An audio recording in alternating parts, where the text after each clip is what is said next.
আমি একটি প্রতিযোগিতায় অংশগ্রহণ করেছি। প্রশ্ন উত্তর যাচাই করার জন্য আমি ইন্টারনেট ব্যবহার করি। সবগুলো প্রশ্ন উত্তর দেওয়ার শেষে আমি দেখি কর্তৃপক্ষ ইন্টারনেট ব্যবহার করতে নিষেধ করেছেন।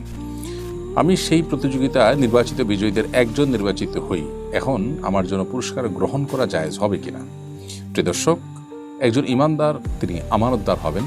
লা ইমান আল ইমান লা আমানাত আলাহ, যে ব্যক্তির আমানতদারিতা নাই সে ব্যক্তির ইমানও পরিপূর্ণ নয়।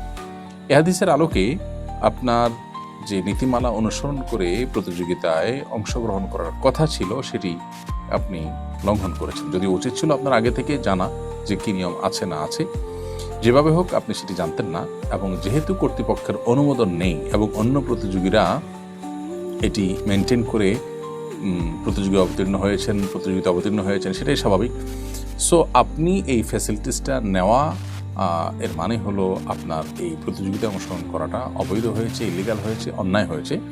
আপনি যদি নিজেকে বিজয়ী হিসাবে মনে করেন বা বিজয়ীর পুরস্কার গ্রহণ করেন, তাহলে সেক্ষেত্রে যারা নেট না দেখে নিয়ম মেনে প্রতিযোগিতায় অংশগ্রহণ করেছিল তাদের প্রতি এটা অবিচার হবে এবং আপনি অবৈধ সুবিধা গ্রহণকারী হবেন, যেটি সুস্পষ্টভাবে আমানতের খেয়ানত। এজন্য আপনার জন্য এই বিজয়ীর পুরস্কার গ্রহণ করা কোনোভাবে জায়েজ হবে না, এবং এটি আল্লাহর জন্য আপনি স্যাক্রিফাইস করবেন এবং আপনার আমানতদারিতা, আপনার তাকওয়া, আপনার আল্লাহ ভীরুতার জায়গা থেকে এটিকে আপনি অ্যাভয়েড করবেন।